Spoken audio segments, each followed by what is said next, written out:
Juan Icar se levanta de la cama en plena madrugada, entra al living principal, agarra un vaso de vidrio de la mesa de centro y lo estrella con todas sus fuerzas contra la pared, gritando con los ojos inyectados en sangre y las venas del cuello marcadas que él ya no está con ellos, que los odia, que siempre los usó como simples escudos humanos y que ahora los va a destruir frente a todos, mientras sus aliados más cercanos lloran desconsolados en el sofá y se quedan mudos de la impresión al ver cómo su propio líder les acaba de clavar el puñal por la espalda en un ataque de locura absoluta, destruyendo meses de estrategia, de promesas y de lealtad en un solo segundo de furia descontrolada. Suscríbete al canal, déjame tu like y contame desde qué ciudad o país estás mirando este video para no perderte ningún detalle de este caos, para entender cómo llegamos a este nivel de destrucción total en Gran Hermano Argentina Generación Dorada.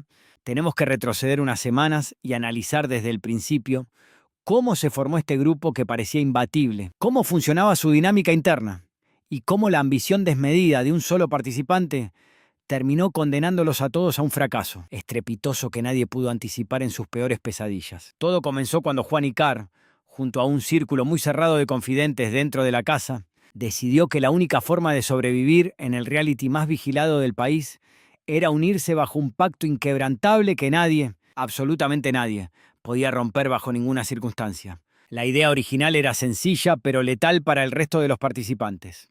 Controlar las nominaciones desde las sombras, mover los hilos de la casa sin que nadie se diera cuenta y eliminar uno por uno a los competidores más fuertes y peligrosos, dejando a los más débiles para el final para asegurar su propia supervivencia. Durante las primeras semanas, esta estrategia funcionó a la perfección y logró que toda la casa creyera que estaban completamente divididos, que se odiaban entre ellos por cualquier tontería, cuando en realidad se pasaban información secreta en el confesionario, coordinaban cada movimiento en el patio y se protegían las espaldas en cada gala. El grupo se volvió una máquina de guerra invisible, operando con una precisión quirúrgica que mantenía al resto de los participantes en un estado de constante incertidumbre y miedo. Sin embargo, el problema principal de esta alianza no era la falta de comunicación, ni la interferencia externa, sino el ego gigantesco de Juan Icar, que empezó a jugarle en contra de una manera que nadie podía detener. Él no quería ser solo un miembro más de la alianza,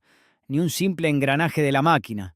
Él quería ser el rey indiscutido, el que toma las decisiones finales, el que le dice a Santiago del Moro en vivo cómo se juega realmente este juego y el que se lleva todo el crédito del éxito. El punto de quiebre definitivo llegó cuando se acercaba la semana de las nominaciones más importantes de la temporada, esas que definen quién se queda y quién se va. El grupo tenía un plan maestro, una estrategia brillante para nominar a los objetivos correctos y dejarlos a merced del público, asegurándose así el control total de la casa. Pero en ese momento de máxima presión, Juan Icar recibió una oferta interna, una promesa de poder que su mente ambiciosa no pudo rechazar. Por un lado, su propio grupo le exigía que él se expusiera, que pusiera la cara y se convirtiera en el pararrayos de las nominaciones para salvar a los demás, pidiéndole un sacrificio que él consideró injusto.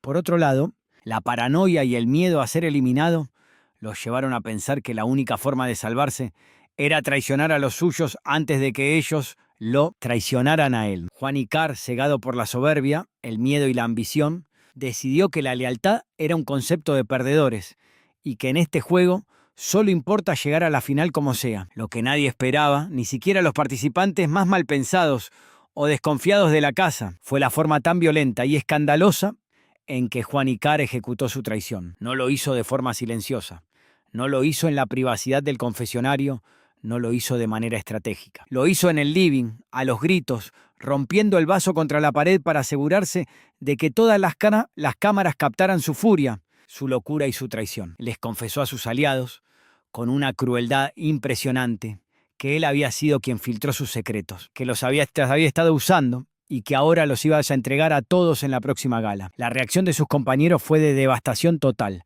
pasando de la incredulidad al llanto y luego a una rabia impotente al darse cuenta de que todo lo que habían construido había sido destruido por el ego de una sola persona. La traición de Juan Icar no solo hundió a su grupo, sino que desató una guerra civil, un caos emocional y estratégico en toda la casa. La confianza se rompió en 1000 pedazos y el ambiente se volvió irrespirable. Nadie sabía en quién confiar. Nadie sabía si el de al lado estaba hablando en serio o si estaba planeando una traición similar. El grupo de Juan Icar completamente desarticulado y sin líder, quedó a la deriva, expuesto a los ataques de todos los demás participantes que ahora olían sangre y querían venganza. La estrategia que tanto les había costado armar se convirtió en su propia tumba y las nominaciones se transformaron en un desastre absoluto para ellos. Juan Icar, por su parte, pensó que al traicionar a su grupo iba a ganar el respeto del resto de la casa. Pensó que lo iban a ver como un jugador inteligente y calculador, pero se equivocó de una manera monumental. En Gran Hermano, el que traiciona allí a los suyos de esa manera, sin honor y a los gritos, no gana respeto, gana el desprecio de todos. Se convirtió en un paria, en alguien a quien nadie quiere cerca, en alguien cuya palabra no vale nada. Santiago del Moro, en la gala en vivo, no pudo creer lo que estaba pasando y tuvo que intervenir para poner orden en un caos que se le había ido de las manos a la producción. Cuando le preguntó a Juan Icar por qué había traicionado a su propia gente de esa forma tan violenta, Juan Icar miró a cámara con una soberbia inexplicable y dijo que él había jugado para ganar, que no estaba ahí para hacer amigos y que la traición era parte del juego. Pero su estrategia le salió terriblemente mal. El público, que valora la lealtad, el compañerismo y la honestidad por encima de cualquier otra cosa, castigó duramente a Juan Icar y a su entorno en las nominaciones. La audiencia entendió que no se trataba de una jugada maestra, sino de un berrinche de un participante que no supo manejar la presión y que prefirió quemar la casa entera antes que perder el control. Su grupo, completamente desprotegido, fue barrido en las votaciones y la caída fue tan fuerte que los dejó al borde de la eliminación, dependiendo de la misericordia de un público que estaba furioso con ellos por haberse dejado engañar tan fácilmente. Juan Icar, por su parte, se quedó solo en la casa, aislado en su propia trampa, dándose cuenta demasiado tarde de que su traición no lo convirtió en el rey del juego, sino en el villano más odiado de la temporada. Ahora Juan Icar vive en un infierno dentro de la casa. Nadie le habla, nadie lo invita a comer, nadie lo incluye en las conversaciones. Come solo, duerme solo y pasa las horas muertas mirando las paredes, cargando con el peso de saber que él mismo destruyó su propia oportunidad de ganar. Se da cuenta demasiado tarde de que la verdadera estrategia en Gran Hermano no es traicionar a los tuyos a los gritos, sino saber moverse en silencio, mantener las apariencias y construir alianzas que te respalden hasta el final. Sus compañeros, aunque están al borde de la eliminación y con el corazón roto, se van con la cabeza en alto, sabiendo que fueron leales hasta el último segundo, que jugaron con el corazón y que no tienen de qué avergonzarse, mientras que Juan Icar tendrá que cargar con el estigma de ser el peor traidor, el más cobarde y el más impulsivo de la historia del reality por el resto de su vida.